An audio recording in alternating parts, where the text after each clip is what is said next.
Well, can you guys... It's too dark. 99.1. Down slightly. Well, actually down kind of a lot from the last time I took it. Yeah. How's everybody doing? Let me know you guys can hear me okay. As always, I am terrible at microphones. It is not a rectal thermometer, Bourbon Baller. Yeah, so I'm a little under the weather today, but I decided I was going to do a live stream anyway.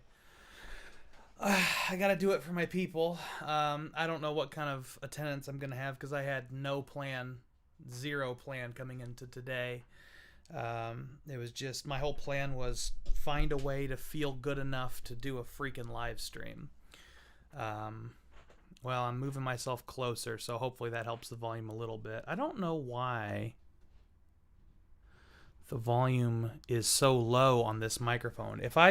It's something to do with the streaming service, because if I had this microphone this loud when I was recording audio through FL Studio or using audio through my camera for Audition, any of the major audio programs I've used, it would not work well. It would actually be a real problem. It would be so loud. So it's funny and weird to have to turn up the volume so much to make it work here. But I do what I can. Bourbon Baller says perfect, so that's good. I'm glad to hear it. I'm probably also talking a little softer because I am not feeling great. It was kind of a funny bit to start my video with the thermometer, but I also did it to show that I am in fact actually not doing great. It's not an excuse for my inability to schedule a stream and come up with a plan, even though I didn't do a great job coming up with a plan tonight. This was my original plan. Because it's April, that's not really why, but it seems like a good excuse. I'm going to do a series of Four Roses tastings throughout the month. The only reason I'm really doing that, honestly, is first off, I want to try them, but also because Four Roses has 4 in it, and April is month number 4, so nothing too crazy and complex there. But yeah, I'm glad to see a couple people have joined us. Yeah, so throughout the month, I'm going to do a couple of different Four Roses streams. I'm going to be doing... Well, first off, I want to shout out Victor, who's a good guy, friend of mine here in Indianapolis. He has very kindly provided me with 2. Over here you can see them, these sort of white groupings. Each one of those consists of 10 different samples. And they are all the same Four Roses recipe. I believe it's I believe this one is OBSF, and I believe this one is OESV.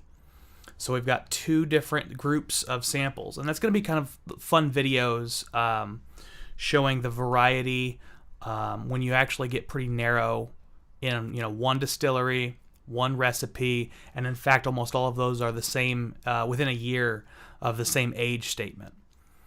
So it's a really cool process of getting into the nitty gritty and nitpicking the absolute hell out of one recipe, which I think will be really cool. I think that'll be a lot of fun. I've also working on getting together all of the samples for right here. Yeah, this is a start of the lineup in these bottles as well. I want to do a video with every Four Roses recipe, all 10 of them, side by side, and talk about the different recipes and try to see if I can pick them out blind of a lineup. So that'll be a fun video as well. Then finally, over here, I believe these are actually part of that as well. Yeah, these are part of the getting all 10 recipes. I should say before I get too far into it, the only recipe that I don't currently have a sample of, OESF. Oh shit, I've forgotten my sign language. Anyway, OESF is the only recipe I don't have a sample of. So I need to get an OESF. If you are seeing this and you have an OESF, and I'll shout that out later because I think we're still waiting for people to kind of join in.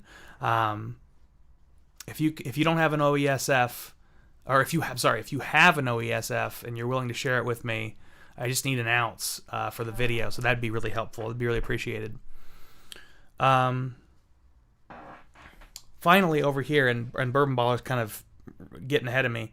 This right here is a series of samples of limited edition Four Roses. I've got the 125th in that selection.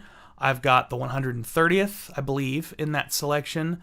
I've got the 2020, 2019, 2018, 2017, and 2013, 2012, 2016. Lots of limited editions. And that's going to be a whole separate stream where I'm comparing all of the different limited editions. That will probably be the last stream of the month. So it's going to be a fun time. Oh, and before I forget, if you're not a member of the Patreon, you definitely should be. And one of the reasons you should be is I'm going to be giving away a Four Roses store pick to one of the members of my Patreon.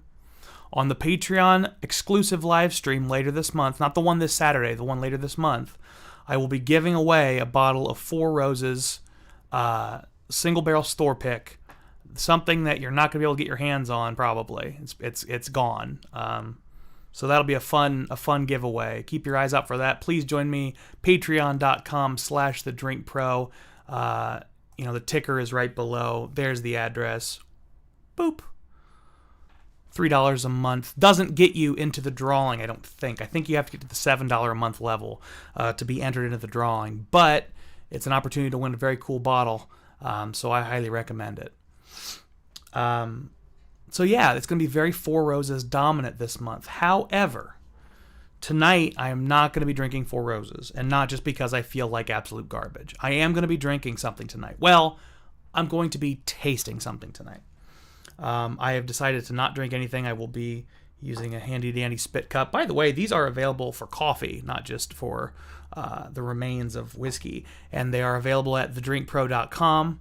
That website is going to change very dramatically in May. So if you want some of the merch on thedrinkpro.com, I've got Glens, I've got glasses, I've got shirts, sweatshirts, limited edition runs. I got all kinds of fun things out there. If you want any of that, get it now. This is the month, because in May, a lot of that's going away. We're going to have a pretty radical change to our store. So without further ado, I'll come back to some of this stuff later on to remind people, but I wanted to tell you what I'm doing today is a little a little Wild Turkey side by side. Now, I've done the Wild Turkey 101 rye versus bourbon. And I've done the Rare Breed rye versus the Rare Breed bourbon. But what I haven't done is sat down with these four all together, talked about them all together, and about the pluses and minuses of each, and which one I think ultimately of the four is my favorite. And I don't think that's a given. A lot of people are just going to assume it's going to be the Rare Breed bourbon because they know I'm not a big rye guy typically, and they know that they've heard that higher proof is better, basically. The Rare Breed is typically a smaller blend than the 101. It's more expensive than the 101, but I'm not necessarily convinced that it's going to be my favorite. I have never tried it like side by side with all four of these pours and like playing around with it.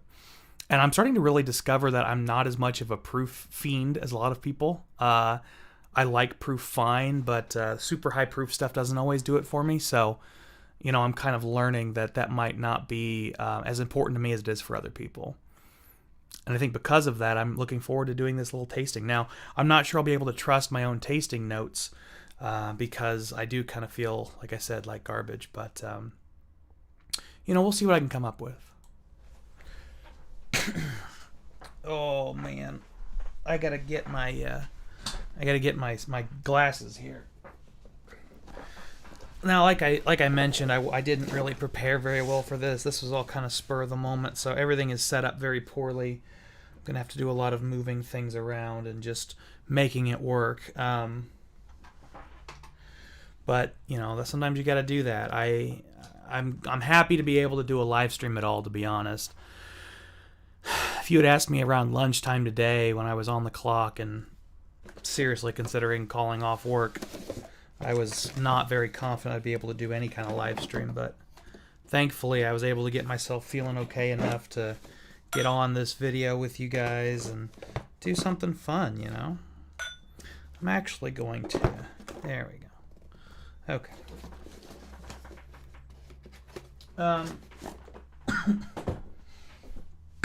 So yeah, I'll tell you all what happened while I get these poured. My partner Yolanda and I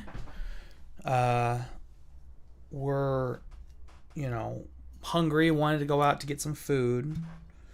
We went to our local unnamed sandwich shop and got a couple of sandwiches. Toasted, tasty. I enjoyed mine very much. I hadn't had that particular Subway in a while. Anyway, so I hadn't had that particular sandwich in a while and got one of my old favorites. Thought everything was going fine, and then pretty shortly after eating it, I felt kind of a rumbling in my stomach and was like, "Oh, that's not great." But I sort of assumed it was from the dairy. I'm trying not to eat dairy. It hasn't really been treating me right, so I was like, "Oh, you shouldn't have eaten the dairy. That was the problem. That's why you're not feeling good." It was not the dairy. Something much more nefarious was afoot.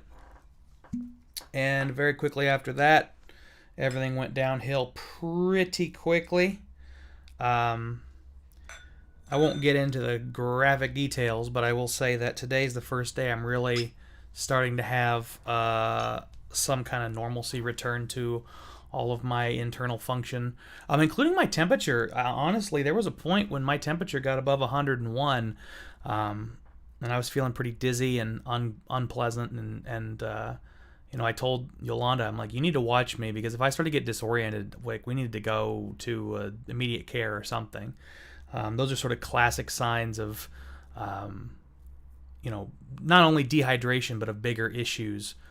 Speaking of which, if Yolanda can hear me, I really forgot to get a glass of water, and I would love one in here. Of course you fucking did. I think she's going to get me a glass of water because she's sweet, and I love her very much. You're lucky I'm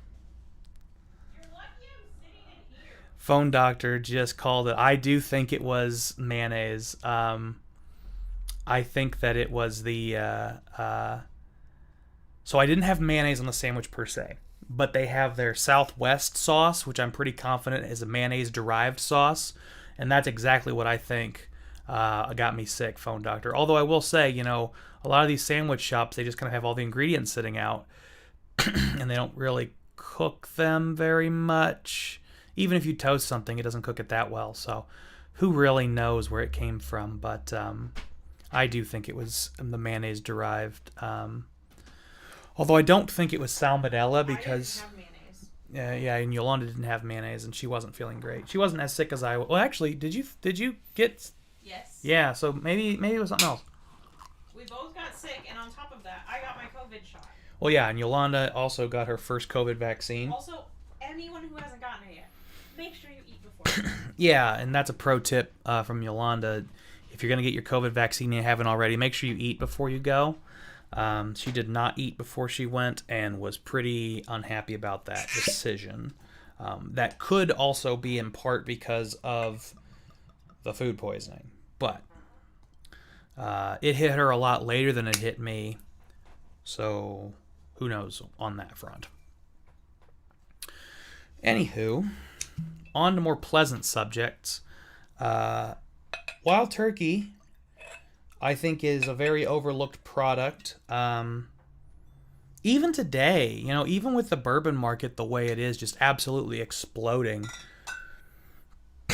people sort of assume that Wild Turkey 101 is sort of like just an entry level bourbon, which I think is so silly, especially because like a lot of people, Joe's guessing it was the onion. A lot of people will have, Buffalo Trace always on their shelf. I got some BT right there. It's a store pick, but I don't think they don't do Wild Turkey 101 store picks, so that's why you don't see them. I mean, they maybe if you talked him into it, you could probably get one, but why you wouldn't just get a Russell's pick would be beyond me. Anyway, so, a lot of people are going to have a Buffalo Trace on their shelf, and at least around here where I'm at, Buffalo Trace is between $3 and $5 more than Wild Turkey 101. Sometimes it's I mean, depending on what store it is, sometimes it's almost the same price. So, I mean, I can get Buffalo Trace with some regularity for about $24. And I would say the last time I bought Wild Turkey 101, it was $20. That was on sale. So, these are $4 difference. So what makes that one... I'm still getting used to the directions on this thing. So what makes that one worthy of sitting on your, fancy whiskey shelf, and this one relegated to the bottom shelf? Because as far as I'm concerned, they're both very solid, and they're both comparable in terms of the class and the quality. Maybe not everybody agrees with me on that, but I mean that's always been my thought. So I wanted to do something in this stream that was sort of like often overlooked whiskeys, because I do think this stream is going to be overlooked. Part of that is because the way I titled it and branded it is a little off-putting to some people. That's fine. I kind of did that on purpose because it made me laugh. And honestly, I care more about making myself laugh than I do about getting a bunch more viewers. Maybe not a good long-term strategy, but the more that the whiskey world grows, especially the whiskey tube world grows, the more I realize that like I don't care that much. If you don't like what I'm doing, don't watch it. If you like what I'm doing, please keep watching it, and thank you for being here. Anyway, so yeah, I got a couple more people here, so let me run through this the Four Roses thing here. This is going to be Four Roses month, with the exception of tonight. Obviously, tonight is not Four Roses night, because I'm doing the Wild Turkey Barrel Proof, the Rare Breeds, Rye and Bourbon, next to the Wild Turkey 101 Rye and Bourbon. But the rest of the month, we're going to do... I have two different tastings here that are all very, very close in type. So I have all of one recipe, the OBSF. I have 9 different pours of OBSF. No, 11 pours of OBSF. And I've got, like 13 or 14 pours of OESV. And they're all very close in age. They're all the same recipe, obviously. So it's going to be a really fun picking apart of the unique nuances of these different Four Roses blends. I'm also going to be doing a live stream of every single recipe of Four Roses. The only one I'm missing,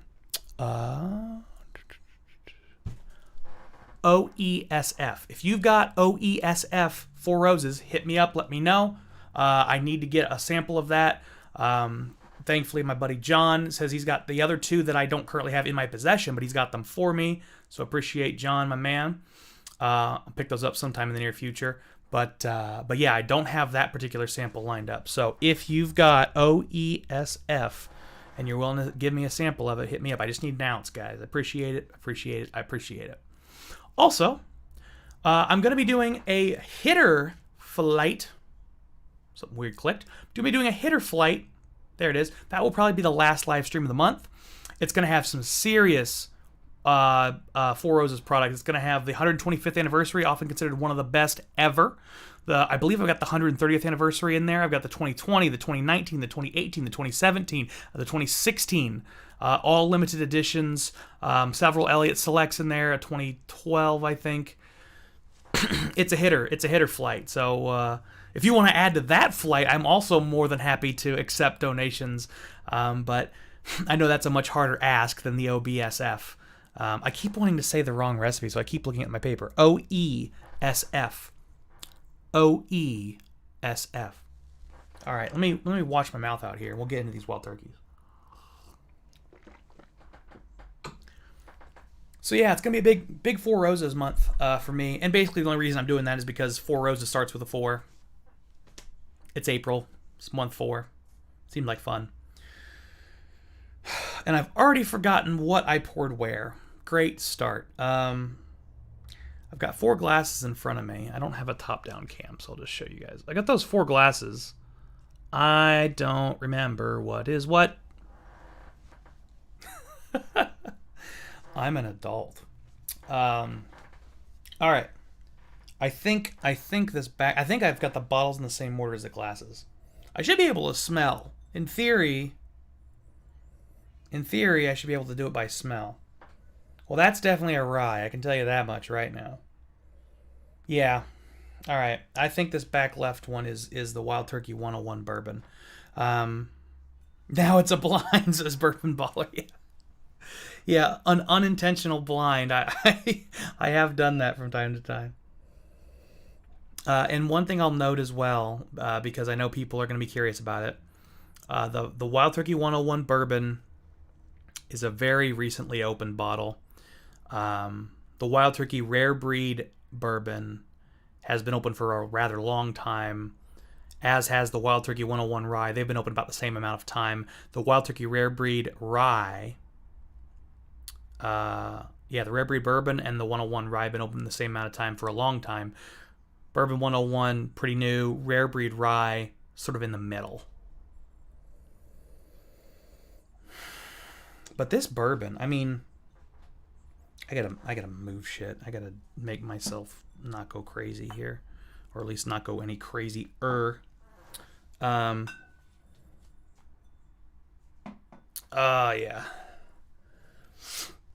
Now I gotta see if I can pick them out. I think I can. I believe in myself. I couldn't do this show if I didn't believe in myself at least somewhat.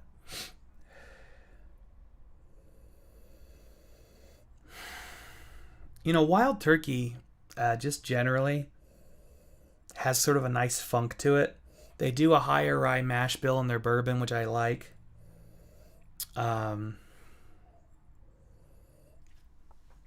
Yeah, Joe and Nate are talking about golf in the chat. I need to get back into playing golf. I do enjoy golf. I'm just haven't done a lot of it. Bourbon Baller's calling out Nate hard. Damn. Although I will say Nate's being a little casual about his wrench duties. Just fucking with you, buddy. I mean, I'm going to pull out my bourbon wheel here and try not to spill any bourbon in the process. But you know, the grain on this... Good thing I have low expectations in Nate. The grain on this is kind of present, to be honest. This is definitely the Wild Turkey 101 bourbon. But you can smell that it's a higher rye. I don't know if you guys have seen these, but Wild Turkey 101 has started advertising these odd commercials where it's like a fancy bar and like a young hip bartender in like his 30s or something, and he's like, you know, some people think it's too strong, but I think it's just right. I think that's, some people call it hot, but I think it's spice or some bullshit like that.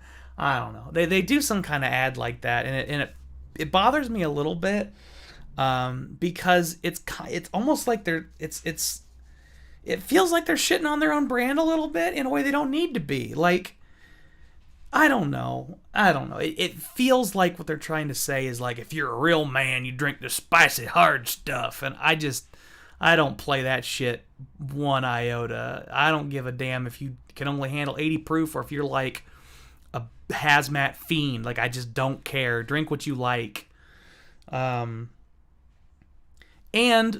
like, they're right that Wild Turkey 101 bourbon has a really nice spice to it. Like, it's nice and peppery. It's 101, which is hotter than a lot of sort of like the standard bourbons, something like that. Mike and Nate in the chat underselling and over delivering. But you know, for me, the 101 bourbon, like, the smell on it is really nice. Did Matthew McConaughey direct it? I don't think he did. Although he might have, honestly. Like, I remember the Long Branch commercials that Matthew McConaughey was doing there for a minute. They had the same kind of color filter on them, which is a weird, like, an observation that you wouldn't expect from me because I can't see color with a damn bourbon baller. Did someone say hazmat? I'd know you'd like that stuff, brother. Yeah, Walter, he doesn't do this pussy shit. Akeem the Dream is in the chat, and he's right. That's what they'd say. Akeem wants that Four Roses too.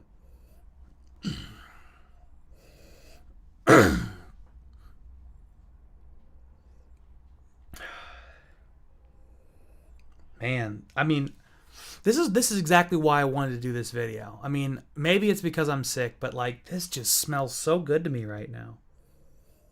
I also haven't had a drink in like several days, so just any bourbon kind of smells nice. But I mean, on this one, I'm getting. I mean, it's got a little bit of mint, but that grain note is still pretty prominent.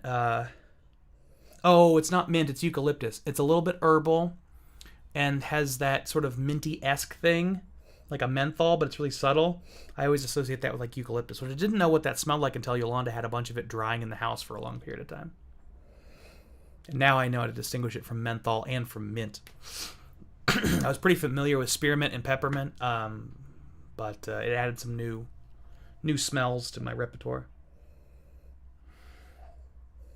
Like I said before, you can definitely smell that they use a high rye mash bill. It's not that gentle, soft sweetness, and it is grain forward, but it's not wheat grain forward. The younger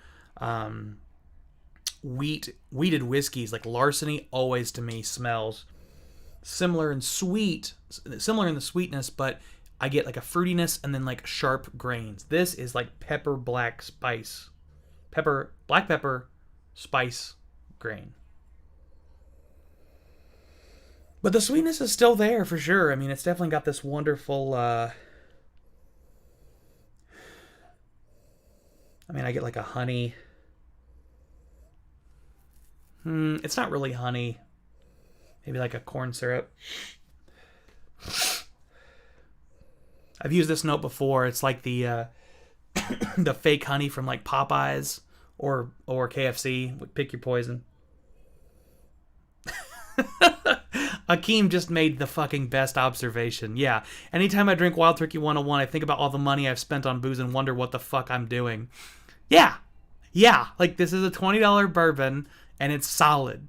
I mean, it's not going to blow your mind, but it's solid. And, like, you know, you start playing around the edges, and you can find some really cool shit. I mean, there's a lot of cool shit up here, but, like, I mean, you don't feel bad about this. You don't.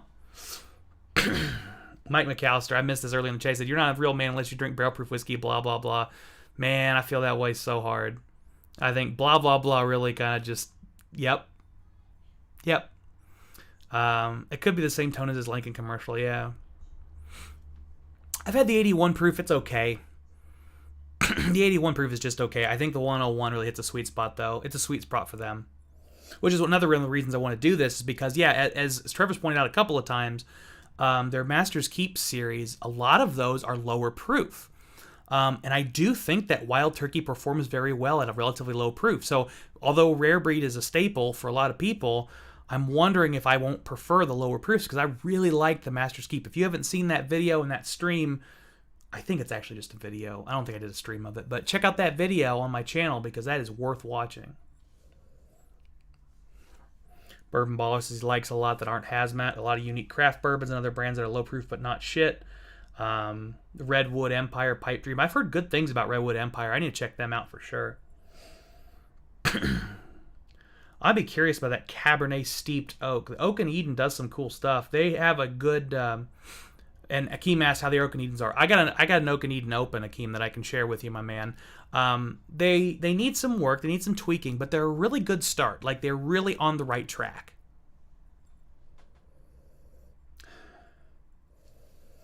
All right.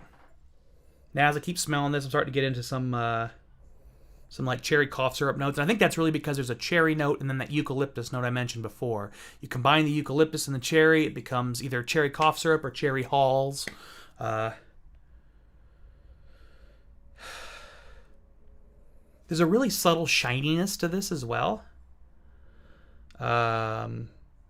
It's almost like a sharper vanilla, like a vanilla extract instead of a vanilla bean.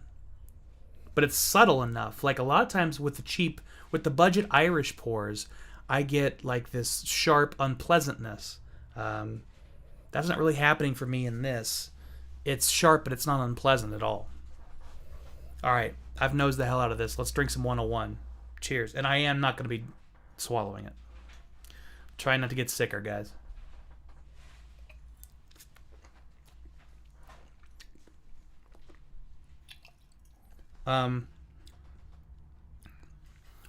That's just a solid whiskey.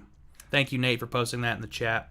Nate just posted the link to the Master's Keep review that we did a line of. Actually, Nate was in that video. It was a good time. I highly recommend control clicking that and watching it, or control clicking, command clicking, shift clicking, whatever. Put it in a different window and you can watch it later after the stream.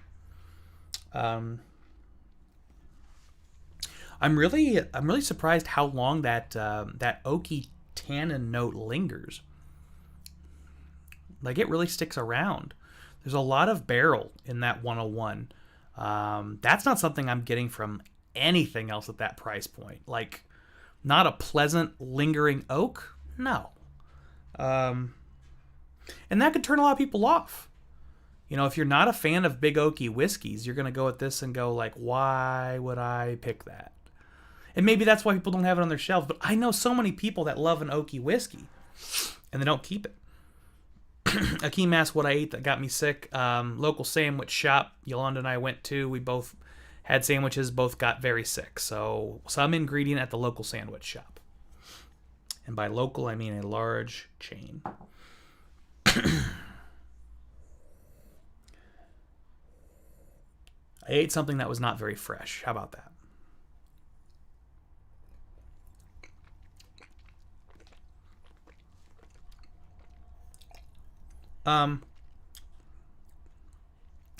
Ma'am, so when you're first...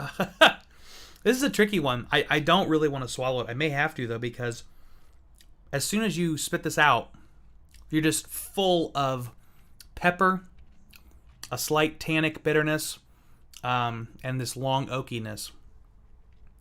It really lingers. It really lingers on the palate. Let me do a third taste and try to focus on the notes before the finish, because that finish is just so prominent, which is uncommon in my experience for this kind of pour at this price point, and even at this proof, to be honest. I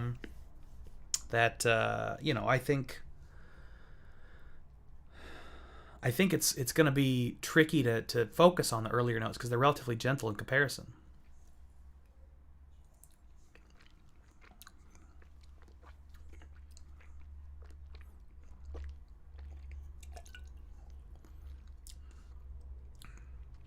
So this really is intended to be a finish-focused bourbon, in my opinion. It starts off with like classic honey sweetness, maybe a little sugar, like granulized.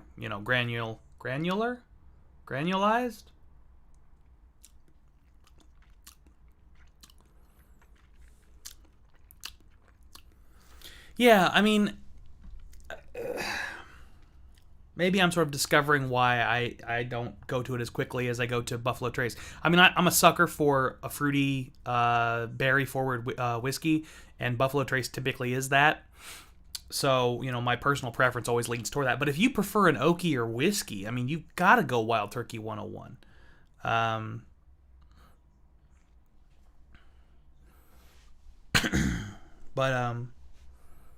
Yeah,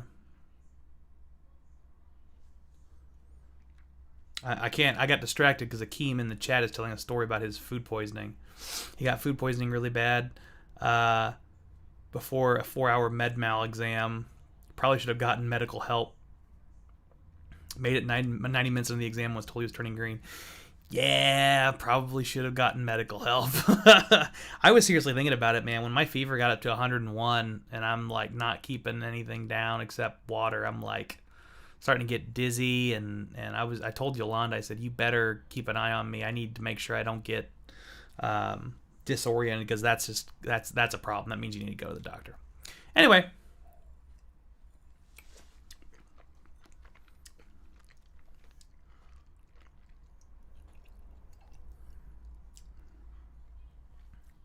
there's not much fruit on this.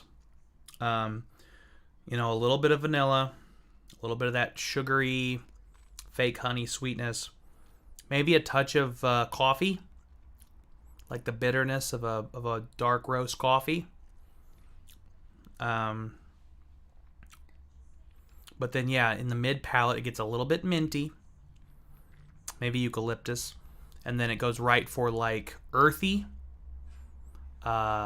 pepper, both black pepper and maybe a touch of some sort of spicy pepper, maybe like Szechuan peppercorns, or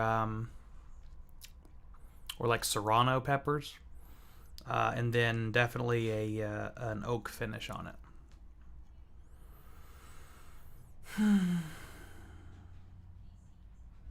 I wish I could drink it. I'm going to pour myself more because I expect to need it for these coming comparisons. I've got a lot I'm hoping to continue doing with these as the night rolls on. Now, what do you guys think? Should I go to the Rare Breed Bourbon, or should I go to the 101 Rye? Should I go 101s then Rare Breeds, or should I go bourbons then ryes? Let me know. Let me know in the chat. I'm torn about it. I got mixed feelings about it. Because there's something about going from a rye back to a bourbon that always fucks with me, and it always just makes it hard to figure out what I want. But trying to make sure also that you all can hear me okay. I want to kind of lean back, but I know for some reason this microphone is just not great at picking things up on this stream.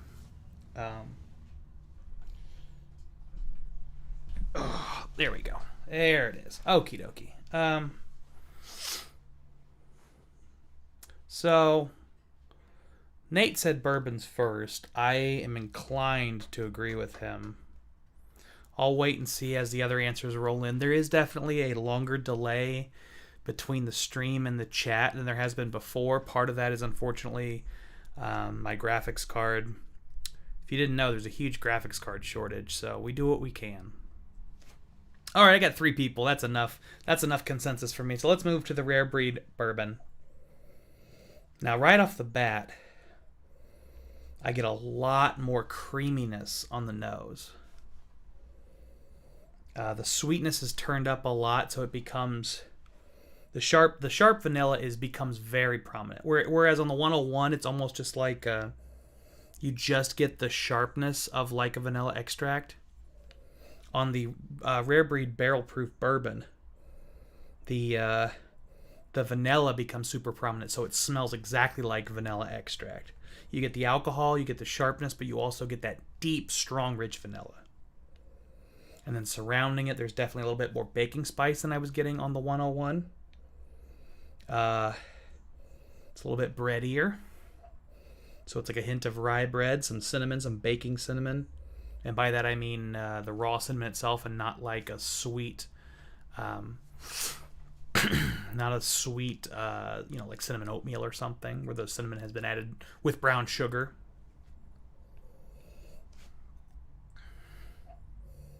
Akeem is coloring my palate and saying Rare Breed usually brings orange citrus I don't get from 101. I definitely can smell that orange. I know exactly what you're talking about. And it is. It's fruitier than the 101. It's interesting. Side by side, the 101 is a lot like you get more grain on the nose and more oak on the nose, but you also get the eucalyptus. And I just get almost none of that. I get almost none of the earthiness and almost none of the herbalness on the nose. To me, I mean, there's a mint quality, but to me, eucalyptus is a lot more herbal and earthy than mint. Mint is lighter and sharper. I don't want to say muddiness, but it is kind of. It's like the muddy, earthy, dirty notes are a lot more prominent on the 101.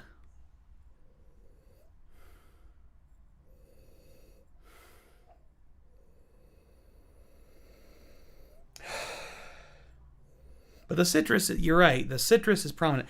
And I think that's really interesting. I think that's important because, like, the citrus, if you think about how flavors present and, like, the idea of flavor, we're going to get philosophical here. If you think about the idea of flavors, like the sharpness that creates citrus, first off, your fruitiness is basically going to be a citrus, or like a citrus fruit is going to be a fruity component and a sharp component. And the fact that the earthier, lower proof pour, I think it's also probably younger too, you lose some of that earthiness with the higher alcohol content, and the sharpness gets turned up. It's going to turn...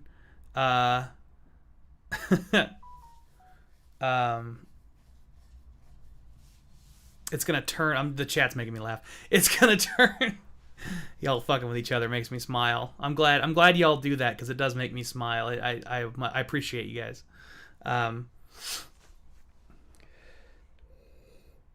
But the sharpness getting turned up certainly presents as more of a citrus, and the fruit is more prominent. The biggest surprise to me is the loss of the earthiness. Like, I really didn't expect to lose very much. And I'm almost getting like a vanilla icing. Like, if you think about lemon and vanilla extract and sugar, they all kind of fit together in like a creamy icing component. The creaminess on the nose is super substantial compared to the 101 here. All right, let's taste it.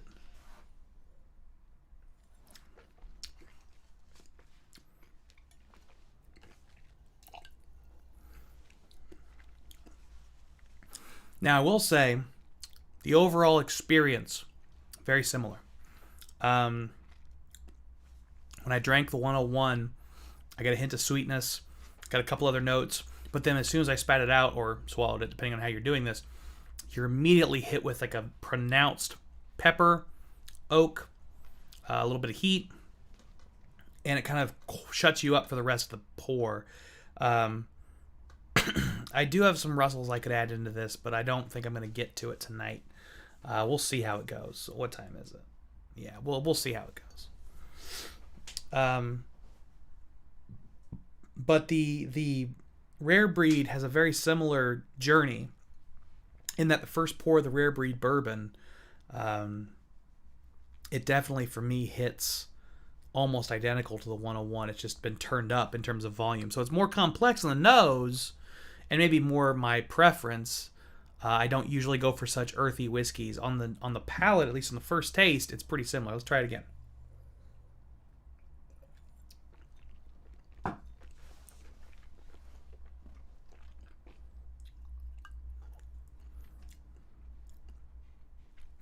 Okay.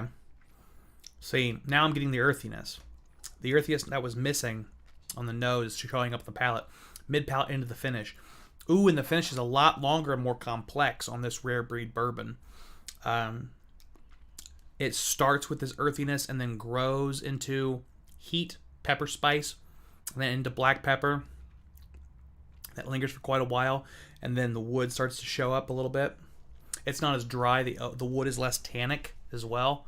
It's a little bit more like a classic bourbon oak in my mind. Much longer finish. All right, let's go ahead and do a third tasting, and I'll try to get some of the early notes in this tasting as well.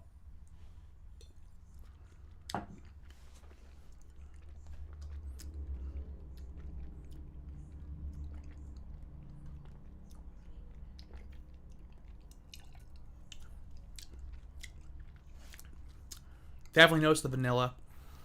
Definitely noticed toffee. Sweeter, creamier. I mean, overall, I'm kind of amazed how similar these pours are. I do think the Rare Breed is more complex. I think it's a lot louder. Certainly on the finish, a lot more spice, a lot more oak, a lot more going on.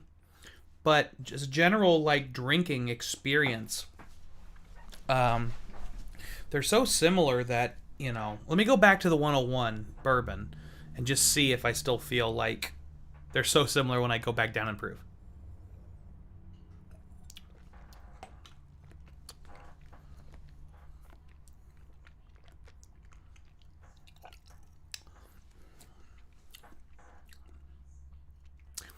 It does feel a lot thinner after going up in proof, but honestly, the experience is the same.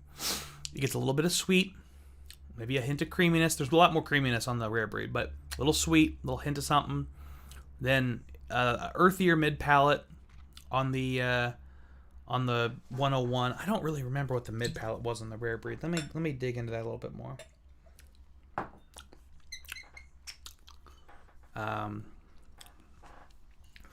Bourbon Baller says Angel's Rise okay until I tried Alberta Premium. Alberta Premium's really solid. He also said he's pre-ordered 3 cases of new Master's Keep. Is that the toasted? I'll be really curious about that one. Save me a bottle, Baller.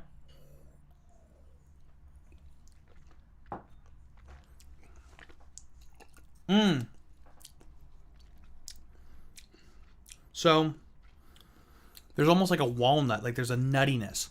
What presents as sort of this like dirt earth thing in the 101 becomes walnuts and maybe leather. Yeah, walnuts and leather in the mid palate. So the mid palate's more defined. Everything's been turned up to 11.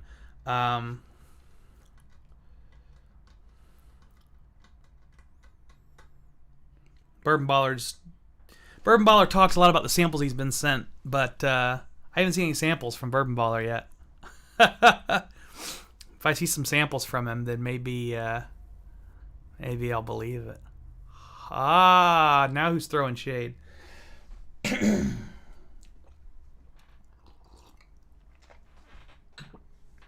Yeah, I mean, I think like a lot of this is going to come down to what you want. Like, if you want a complex bourbon, if you want something that's like an experience, obviously you're going to go to the Rare Breed Bourbon. But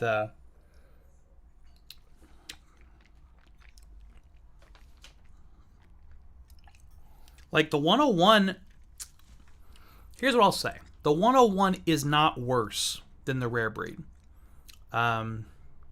It's different.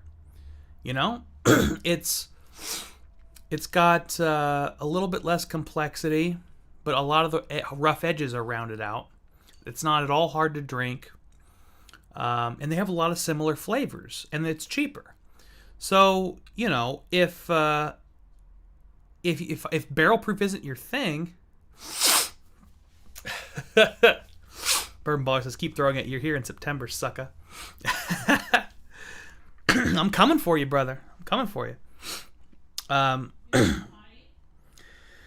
So yeah, I mean, I think that the 101 isn't really worse than the Rare Breed. It's just for a different audience. I'll have to come back to it and decide, once and for all whether I prefer one or the other. But my instinct would be to say I prefer the Rare Breed because it's more complex. But the sharp edges are not great for me. I do like a lower proof bourbon, I've found. Not always, not exclusively. But I would say, first pour of the night, I'm probably going to reach for 101 before I reach for Rare Breed. We'll just say that. Let's move into the ryes, because ryes aren't usually my thing, but I have found that I do enjoy the Wild Turkey ryes. Now, I don't know how much information they put on these. Probably not much.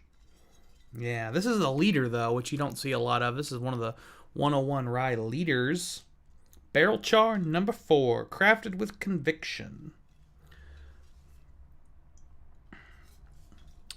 It's funny, I'm talking about how these are lower proof than the Rare Breed, and on their label they say high proof. Bourbon Baller says, better be ready. Oh, I'm ready, Baller.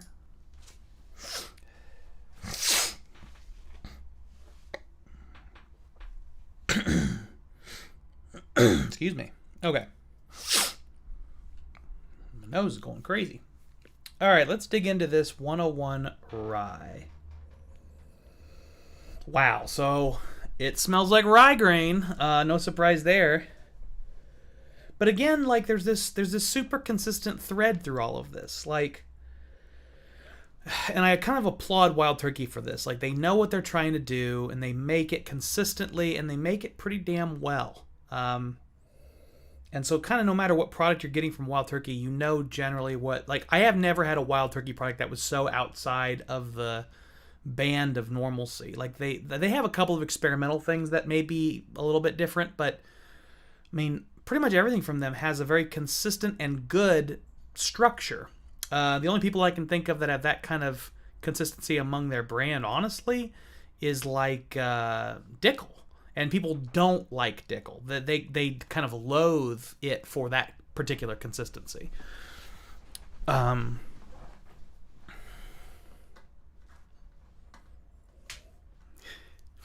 Baller says he feels like this is a lingering April Fool's joke. I wish it was, man. I mean, this is just something I threw together at the last fucking minute. I knew I could do this while still not feeling great. And, I mean, honestly, I wanted to do it. Like, I really did. I wanted to compare all these and see what it was like. Because I think it's something people take for granted. They just take it for granted. But the 101 Rye, it's funny because it brings the citrus component that Akeem correctly pointed out was in the Rare Breed Bourbon and not in the Rare Breed, or not in the 101 Bourbon. That citrus really shows up in the 101 Rye. You obviously get the rye grain. It's very prominent.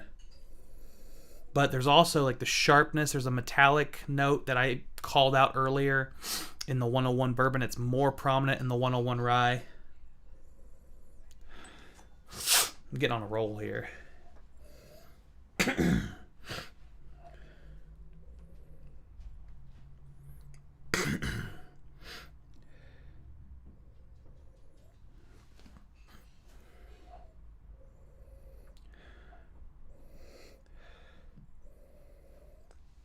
I mean, I really like the nose on this. I really do. It's, the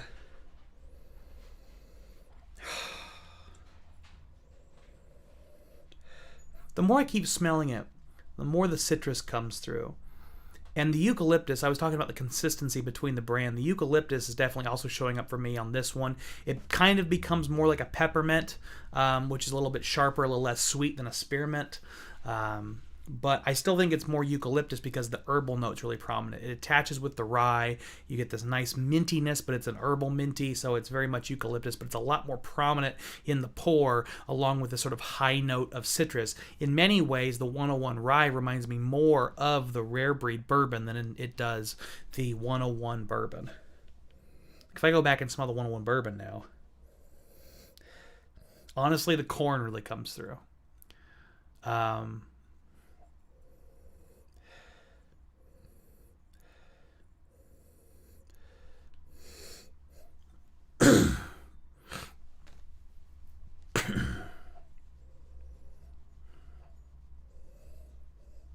I believe that, Bourbon Baller.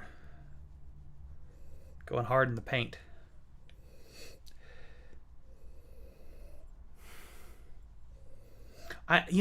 There's something else going on here.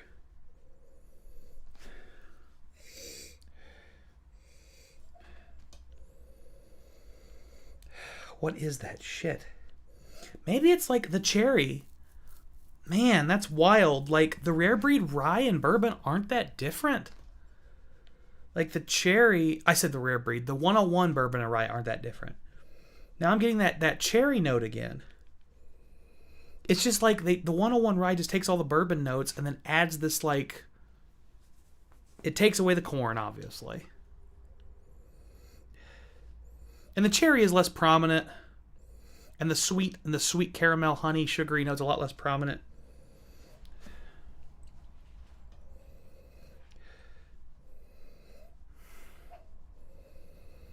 But, yeah, overall, like, the 101 Rye kind of reminds me of the Rare Breed Bourbon. Now, let me pour myself some more of this Rare Breed Bourbon and just see for myself here.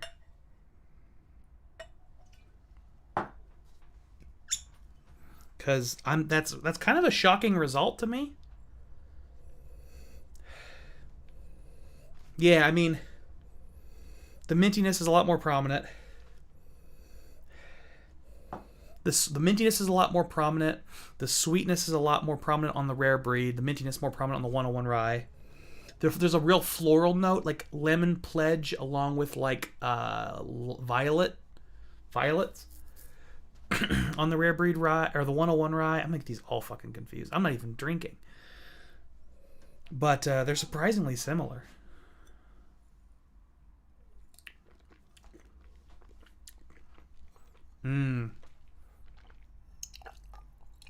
Guys,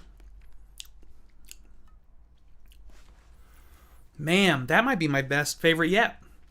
That honestly might be my favorite yet. Because the 101, the finish was a little bit like tannic bitter oak. The 101 Rye, the finish becomes still peppery, but instead of tannic bitter oak, you get like this wonderful spicy rye. Like it really tastes like rye bread and black pepper and this sort of nice spiciness. And there's a little bit of oak in there, but it's a sweeter oak. And it's more palatable for me, at least. Let me taste that again.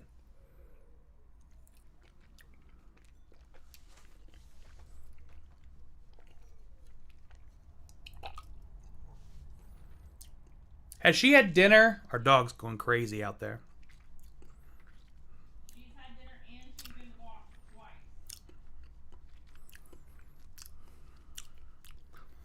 Man, that's good. All right, let me go back to the Rare Breed Bourbon for a second.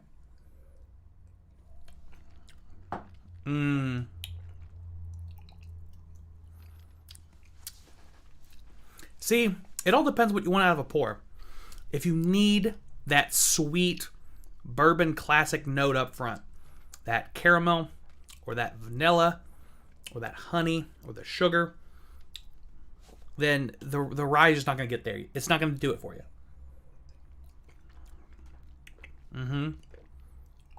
Because that high corn content in those bourbons really brings it. It really brings it.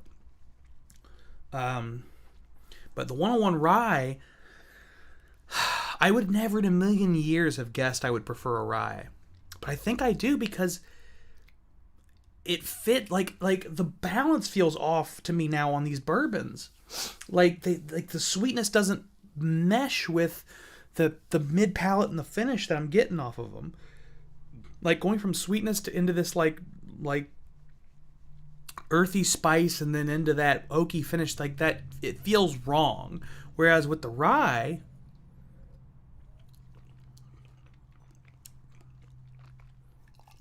it's super herbal and floral and sweet, but it's very subtle sweet. It's like floral sweet, like a honeysuckle or something. And then the mid palate, you get a little bit of baking spice and a little bit of earthiness, like an earthy tobacco, like a cigar, like a dry cigar. Not a dry cigar, like a Maduro. No, like a sun-grown wrapper, like a middle-of-the-road wrapper. And then the finish is peppery and rye spice, but it's not nearly as harsh. Weirdly, it feels like the rye has like softened out and rounded out the edges. Nate correctly points out it's only like 52% rye, so that lower rye may be more your wheelhouse for rye compared to those 95% pours out there. That's a very good point. I do tend to prefer the lower rye content ryes. And the fact that 101 bourbon's already a high rye bourbon, the difference between the bourbon and the rye is not going to be that different. But what I'm so amazed by, and these are the same proof, I mean, they're both 101s. I was going to go look at them and I went, you dummy, they're both 101. But they're the same proof. They're a little bit, the rye is more expensive. But they're the same proof, and like, I would never have expected a higher rye content to lead to a more smoothed out pour, but it's just because it takes such a turn going from like that corn flavor into the rye flavor in the bourbon.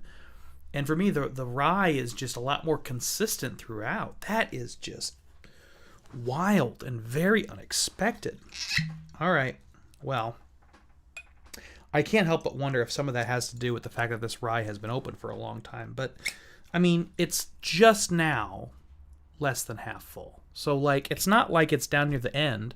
Like, this is pretty damn empty.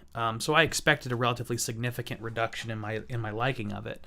But honestly, I think if it was fuller, I probably would prefer it less because I like the complexity of it, but what I didn't care for was the rough edges, and those are usually going to be sharper, more prominent. Bourbon Baller, pipe dream is killed, on to the next. But yeah, I think that 101 rye is really doing it for me. All right, let's try the Rare Breed Barrel Proof Rye, because maybe I'm just a Wild Turkey Rye guy. Now this is really sharp. Like if I compare the Rare Breed Rye to their 101 Rye, like the 101 Rye, very sweet. You still get a lot of rye grain, very floral. It's very beautiful. But if I go to the Rare Breed Rye, it becomes sharp vanilla, and rye grain, and black pepper. It's funny. It reminds me a lot, like the Rare Breed Bourbon on the nose is doing with corn what the Rare Breed Rye on the nose is doing with rye. And by that I mean there's sort of this essential note, corn versus rye grain, and then there's these sort of surrounding notes that are very similar. I mean, it's rye spice, it's black pepper, it's a little bit of citrus.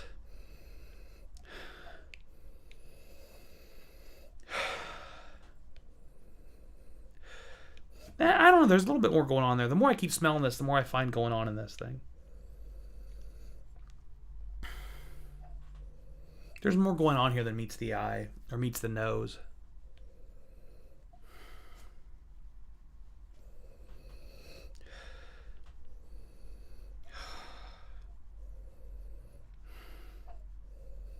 Yeah, I'm getting like a hint of licorice.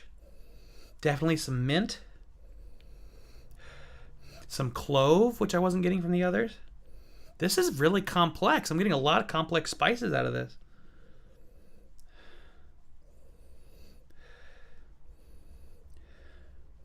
Definitely cinnamon. I just saw Akeem said Rare Breed Rye is heavy on the spices. I definitely think that's true. Yeah, this Rare Breed Rye has a lot of spice going on. Both, and the cool thing is it's got both those aromatic spices, aka baking spices, your mints, your cinnamons, your cloves, but it's also got the earthier spices like a pepper or a tobacco or a leather, like those spicy earthy notes.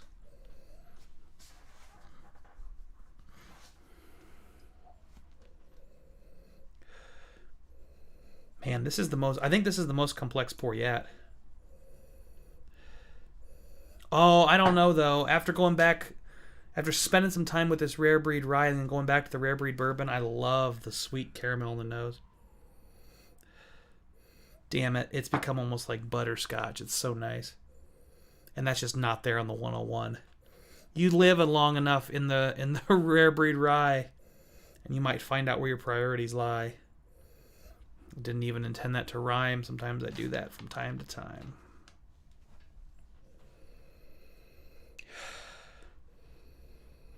Oh, I'm getting almost a bitter herbal note now.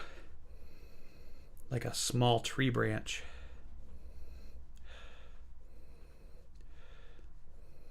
Like a piece of dried wood and sweetgrass.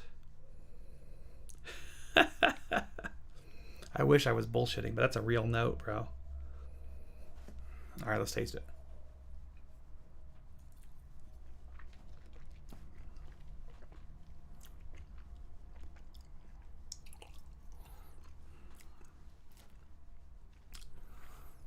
Man. Oh, interesting.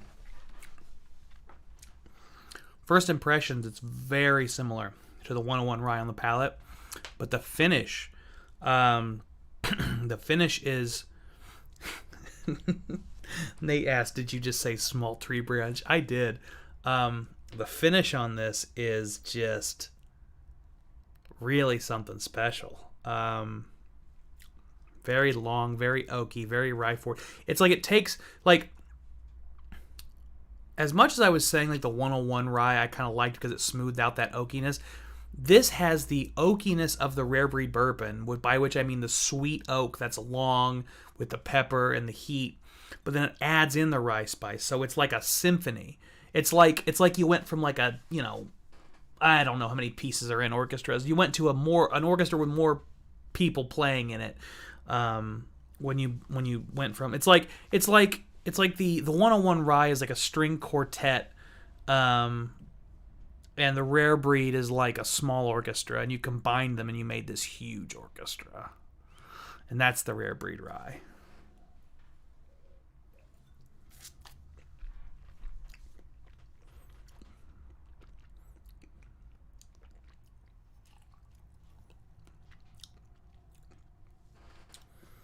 It does have a distinctly bitter mid palate, though.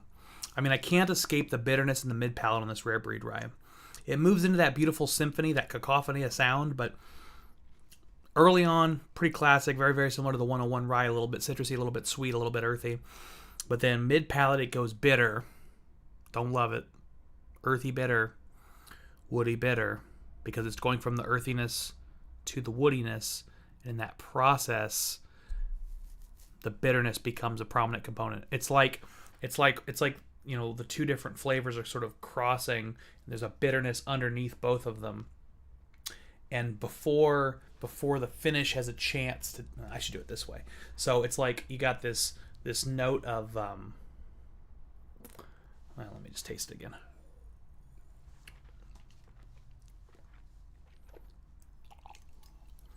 That sweet citrus, slightly floral note is doing this, and then it kind of crashes, and then you have a bitter note before you can get that rising rye, oak, pepper, black pepper spice.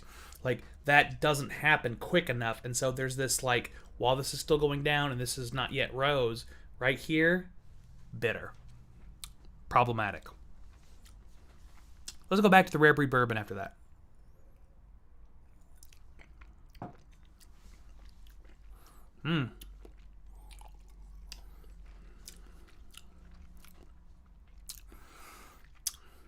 Interesting. The Rare Breed Bourbon,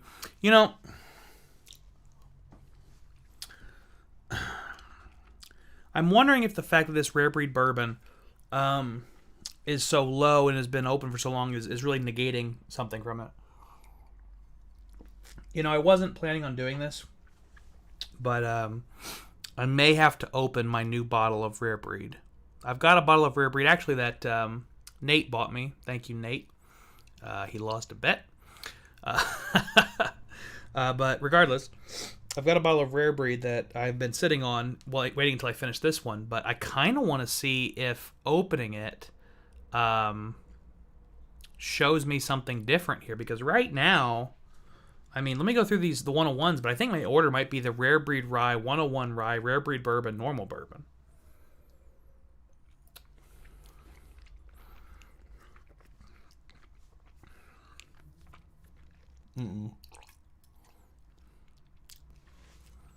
I don't know about that. Now, I've said that, but now...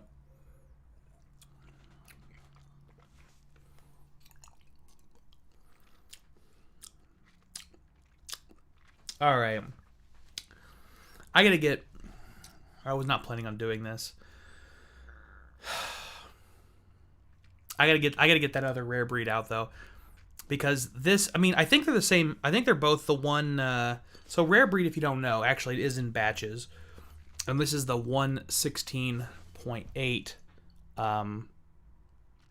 There you can see. This is the 116.8 barrel proof batch.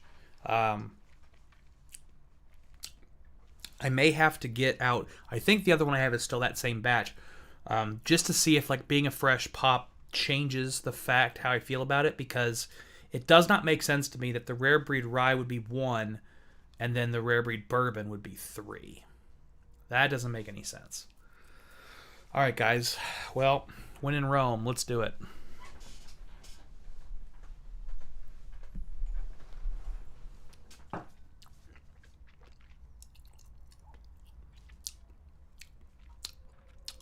Yeah, let's do it.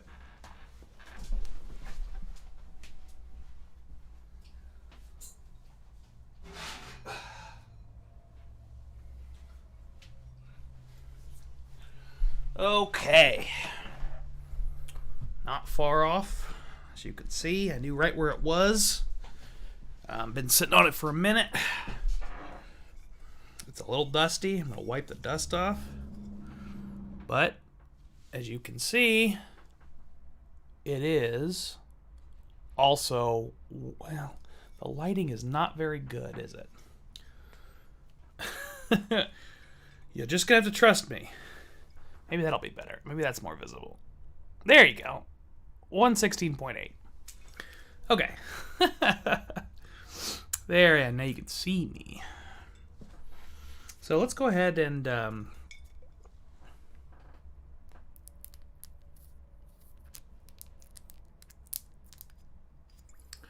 well, what the hell? You got little, there we go.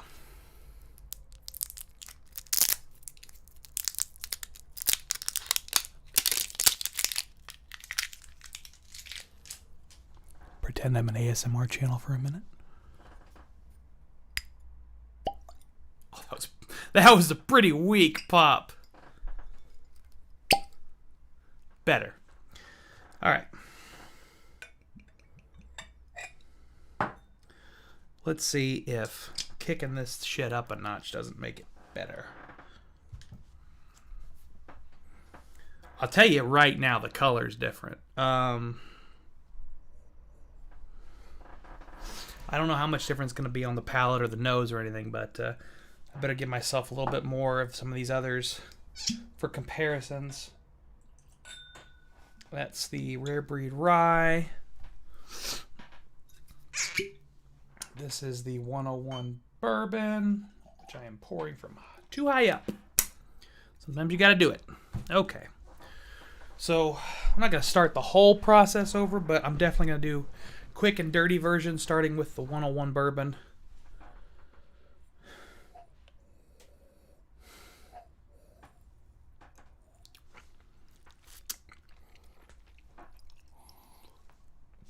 Very much as I remember it.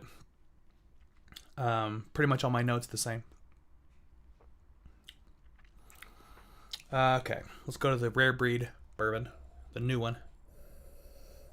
Now, because this is a fresh crack, the notes are a lot less prominent, so I gotta let this thing breathe a little bit. This is fun.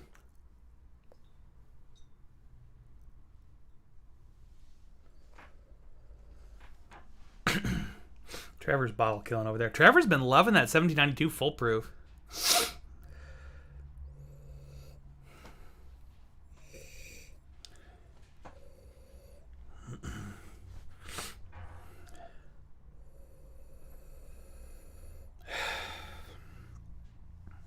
Now, this is interesting. I don't know how different it is, but it's interesting. Oh, I'm gonna side by side these two. I got one more glass down here. Let's do old versus new Rare Breed Bourbon. These are the same proof, same batch in theory. Although the one that Nate bought me is both newer in release and newer in terms of being open. Oh, they're totally different. Okay. Wow, the new one is so much sweeter. Lots more baking spice. Lots more caramel. Cinnamon. Clove. The orange becomes more rounded and less like sharp lemon citrus. Now let's taste them. This is the old one.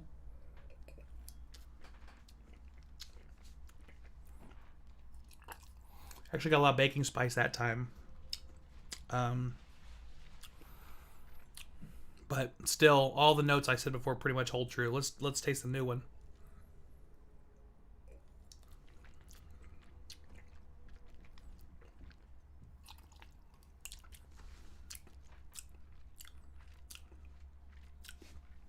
Interesting.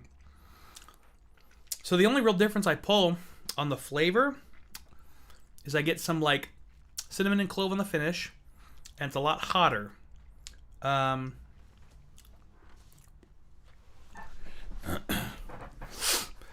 Yes, Mike Holiday. Mike Holiday, yes, you should. Get that Elijah Craig 18. If you don't want it, talk to me. I will happily take it off your hands. I really like Elijah Craig 18.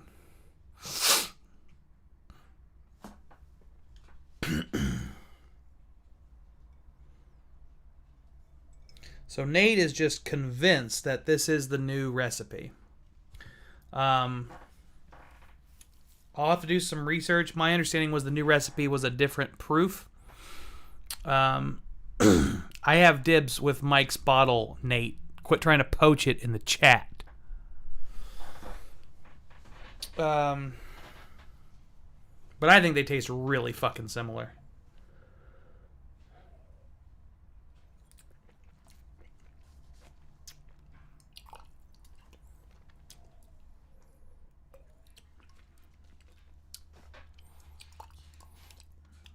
I mean, the new one is just slightly spicier.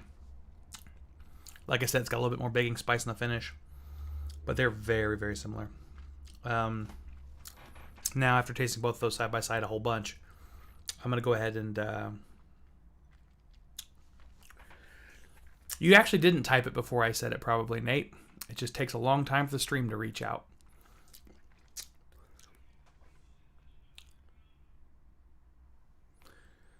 This is the 101 rye.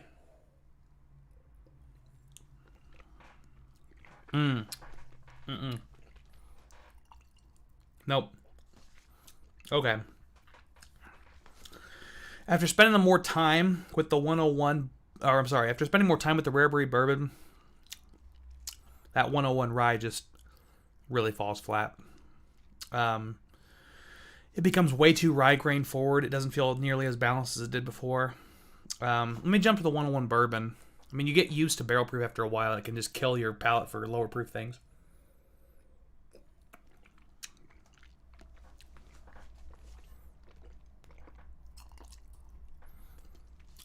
So what people call the turkey funk becomes pretty prominent on the 101 bourbon after doing a lot with these barrel proof pours. Yeah. Interesting. I think of the three, putting aside the barrel proof rye for a minute,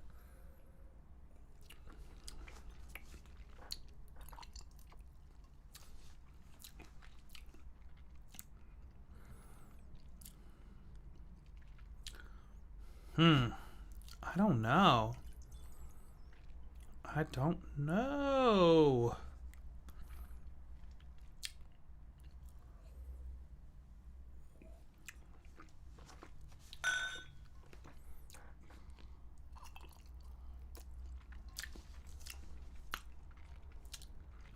Yeah.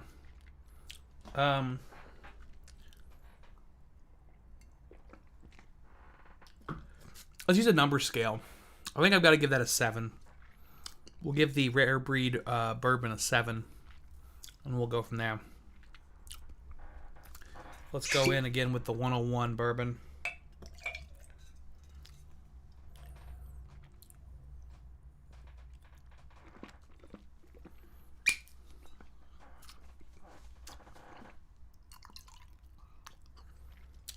It's a 6. It's a 6.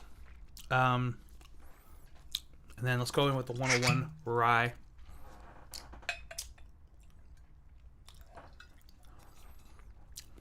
My mouth is getting pretty spiced out.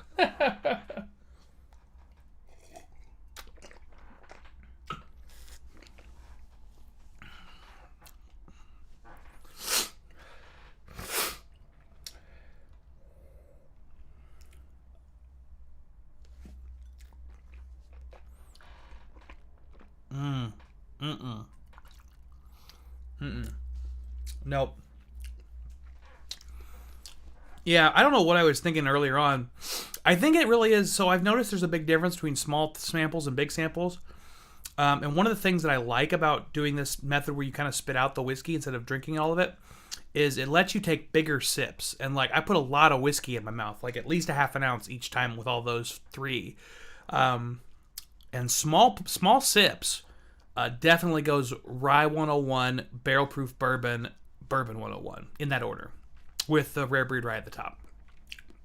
But with big sips,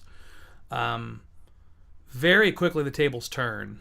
And I think I go Rare Breed Bourbon, 101 Bourbon, 101 Rye. I don't know where the Rare Breed Rye goes in that particular rating system. Let's go ahead and give it a shot, though.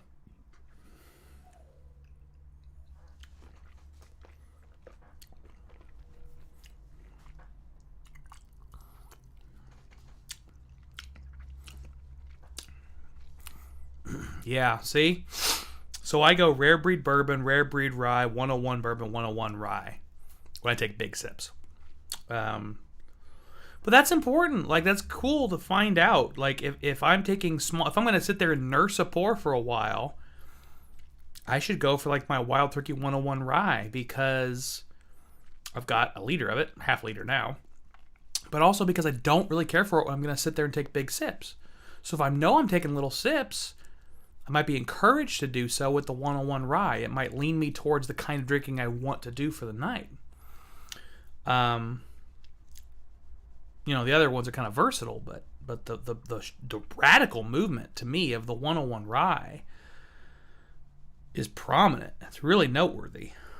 And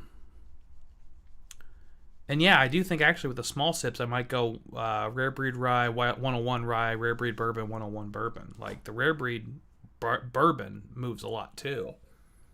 So if I know I'm going to be not drinking, I might go with the Rare Breed Bourbon.